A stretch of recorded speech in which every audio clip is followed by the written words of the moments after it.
নেতৃবৃন্দ পেলাম, যাদের একটা পরিচিতি, যাদের ডেডিকেশন সবাই জানে, সেই তরুণদের পরবর্তী কর্মকাণ্ডগুলো কি?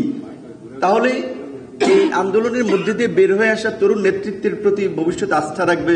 তাসনিম যারা যেমন বলেছে, আমরা তো এটাই চেয়েছিলাম আসলে, যে তরুণরা এই দেশকে লিড করবে, কিন্তু আবার সেই তরুণদের একটা অংশ তো লিডের সুযোগ পেয়েছে। কারণ ডক্টর ইউনূস যখন বলেন ছাত্ররা আমার নিয়োগকর্তা, ছাত্ররা যতদিন চাইবে আমি ততদিন থাকবো, তো সেই ছাত্রদের প্রতিনিধি হিসেবে যারা গভর্নমেন্টে গেলেন তাদের ইমেজটা কি, তারা কি করেছেন গত এই 1 year প্লাস সময় যারা গভর্নমেন্টে আছেন কিংবা যারা সেখান থেকে দল করেছেন, তাদের এক্সাম্পলটা কি? যে ভাই আমি ছাত্র আন্দোলন থেকে উঠে এসেছি, তোমাদের প্রতিনিধি হিসেবে 1 বছরে আমি একটা মিনিস্ট্রি থেকে এই কাজগুলো করেছি, সো আমরা নেক্সট দেশের দায়িত্ব পেলে আমরা এইভাবে দেশকে সাজাতে চাই।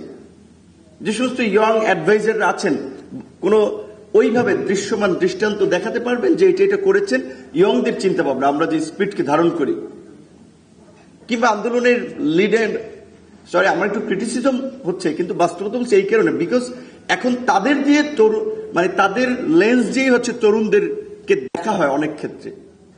সো এই পার্টি গঠন করলো, সেখানে তাদের বিভিন্ন জেলা, ঢাকার পর্যায়ে যারা দায়িত্ব পালন করছে, এমনকি আমার খুব খারাপ লাগে, আমার খুব ক্লোজ কিছু সহকর্মী শুনে, ইভেন তাদের মধ্যে অনেকে ফিমেল, যে লালন মেলা হয় কুষ্টিয়ায়, সেখানে লাইক ওইখানে আপনার একটা ইয়ে থাকে, আপনার রাজস্ব কালেকশন একটা প্রসেস থাকে, সেটা অনেক ক্ষেত্রে গভর্নমেন্ট করে, অনেক ক্ষেত্রে এইটা টেন্ডারে দেয়, সেটা তারা এগুলো নিয়ন্ত্রণ করে। তাহলে আমাদের সিনিয়র সিটিজেন যারাও একসময় বলেছিল যে বাবা এই old generation dirty politics, corrupted politics, এইটাই দেশকে কিচ্ছু দিতে পারবে না, তোমরাই কিছু দিতে পারবা, তোমাদেরকে ভাবতে হবে, তোমাদের রাজনীতিতে এগিয়ে আসা উচিত। মানে সরি অ্যাকসেন্স এরকম অনেকে আমাকে বলছিল, ইভেন জাফরুল্লাহ চৌধুরীর মতো ব্যক্তি আপনারা চেনেন, সবসময় বলছে তোমরা বুড়োদের কথা শুনো না, বুড়োদের পিছিয়ে ঘুরো না, তোমাদের চিন্তা ভাবনা তাদের চেয়ে অনেক ভালো, ফ্রেশ, তোমরা ভালো কিছু করতে পারবা। আমরা 71-এ মুক্তিযুদ্ধ করেছি, আমার বয়স তখন কয় বছরের ছিল, জাফরুল্লাহ চৌধুরী এভাবে বলতো, আরো অনেকে এই কথা বলেছে। তার আজকের সেই আমরা যারা তরুণ, আমরা একটা নেতৃত্বের সুযোগ পেয়েছি, নিজেদেরকে উপস্থাপনের সুযোগ পেয়েছি, আমরা কিন্তু খুব সেই একটা ভালো এক্সাম্পল সেট করতে পারিনি।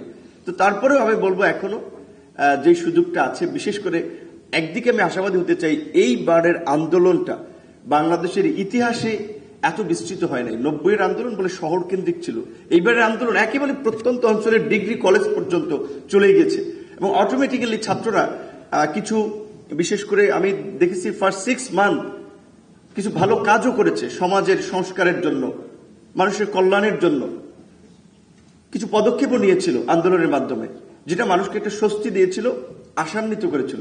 সুতরাং সেই তরুণদেরকে যদি আমরা একটু আবার একটা সঠিক দিকে ডিরেকশন দিতে পারি, তাহলে বোধহয় একটা ভালো কিছু সম্ভব। প্রকৃত অর্থে আমি এই যে জুলাই ঐক্যমত্য কমিশনের যে 8 মাসের আলোচনায় আমি ছিলাম, আমি মানে আমার নলেজ কম থাকতে পারে, আমার বোঝাপড়ায় ঘাটতি থাকতে পারে, কিন্তু এত পণ্ডিত ব্যক্তিরা, লার্নেড, এক্সপিরিয়েন্স, দেশে বিদেশে বিভিন্ন প্রতিষ্ঠানে, খ্যাতনামা প্রতিষ্ঠানে কাজ করেছেন, সো তাদের একটা কাজের প্রসেস, আমি ঐক্যমত্য কমিশনের কাজের শুরুর দিকেই আমি হাসছিলাম। অনেকগুলো মিটিংয়ে গিয়েছি, অনেকগুলো মিটিংয়ে যাই নেই, প্রসেস দেখে বুঝতে পারছিলাম এটা শেষ পর্যন্ত একটা অনৈক্যের দিকে যাবে এই ঐক্যমত্য কমিশনের কার্যক্রমগুলো। তাই হয়েছে। আচ্ছা আপনারা বলেন, একেবারে 100% ঐক্য এইভাবে আলোচনা করে, বিশেষ করে পলিটিক্যাল ইস্যুতে এই মোমেন্টে সম্ভব না। তো সবার কনসার্নটা নিয়ে সরকারের পক্ষ থেকে কিছু প্রস্তাব সবাইকে জানিয়ে দেওয়া উচিত ছিল যে আমরা এটা করতে চাই দেশের বৃহত্তর স্বার্থের জন্য। ধরেন এখানে দুর্নীতি দমন কমিশন, আপনার পাবলিক সার্ভিস কমিশন, মহা হিসাব নিরীক্ষক, এরকম 5টা প্রতিষ্ঠান, বিশেষ করে ধরেন পিএসসির কথাই বলি, যে যেই সরকারি চাকরিতে আন্দোলনের জন্য আমাদের তরুণরা ফাইট করলো, মোটামুটি আমরা বলছিলাম এইটাকে নিয়োগ প্রক্রিয়াকে ট্রান্সপারেন্ট, একটা ইন্ডিপেন্ডেন্ট কমিশন করে তার নিয়োগকে ট্রান্সপারেন্ট করা। এখন সেইখানে বড় একটা পার্টি সেটা আপনার অ্যাকসেপ্ট করলো না, এইরকম ভাবে দুর্নীতি দমন কমিশন আরো কয়েকটা প্রস্তাব অ্যাকসেপ্ট করলো না। কারণ প্রত্যেকটা পলিটিক্যাল পার্টি যখন ক্ষমতা আসে, পিএসসি কে নিজেদের লোক অ্যাপয়েন্টমেন্ট করার একটা হাব হিসেবে ব্যবহার করতে চায়, এন্টি কারাপশন কমিশনকে আপনার একটা ওয়েপন হিসেবে অপোজিশনকে সাইজ করার একটা টুল হিসেবে ব্যবহার করতে চায়। এবং সর্বশেষ এখন যে জুলাই সনদের বিষয়ে যতটুকু অনৈক্য হয়েছে বা যে কথাটি হচ্ছে, এখানে আমি মনে করি যে এত আলোচনার পরে মেজর সংস্কারের অংশ হিসেবে যদি এই দুর্নীতি দমন কমিশন, আপনার পিএসসি, এই প্রতিষ্ঠানগুলোকে আমরা ইন্ডিপেন্ডেন্ট না করতে পারি, আমরা যদি একটা আপনার অ্যাটর্নি সিস্টেমকে স্থায়ীভাবে চালু করতে না পারি, আমরা যদি একটা ভারসাম্যপূর্ণ সংসদের জন্য যে আলাপটা হচ্ছিল যে সংসদ দ্বিকক্ষ বিশিষ্ট হবে এবং আপার হাউসটা হবে প্রত্যেক রাজনৈতিক দলের প্রাপ্ত ভোটের অনুপাত, অর্থাৎ পিয়ারে upper house, not lower and upper বা ফুল সংসদ, শুধু উচ্চ কক্ষ। এই বিষয়ে ধরেন সরকার গঠন করার মতো সম্ভাব্য বড় দল নোট অফ ডিসেন্ট দিয়েছে, দ্যাট মিনস তারা পাওয়ারে গেলে তারা এটা নাও করতে পারে।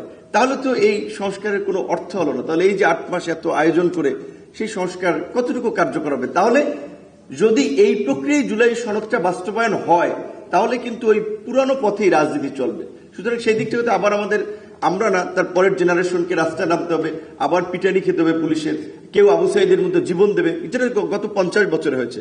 সুতরাং সেই জায়গা থেকে আমাদের তরুণরা যদি সচেতন থাকে এবং একটু রাজনৈতিকভাবে চিন্তা করে, তাহলে বোধহয় এখন থেকে অন্তত আগামী নির্বাচন এবং পরবর্তী সরকার আমরা অন্তত কিছুটা প্রেশার ক্রিয়েট করে হলেও, যেটা বলে প্রেশার গ্রুপ হিসেবেও বিভিন্ন পরিবর্তনে সরকার বিভিন্ন স্টেক হোল্ডারদেরকে বাধ্য করতে পারি।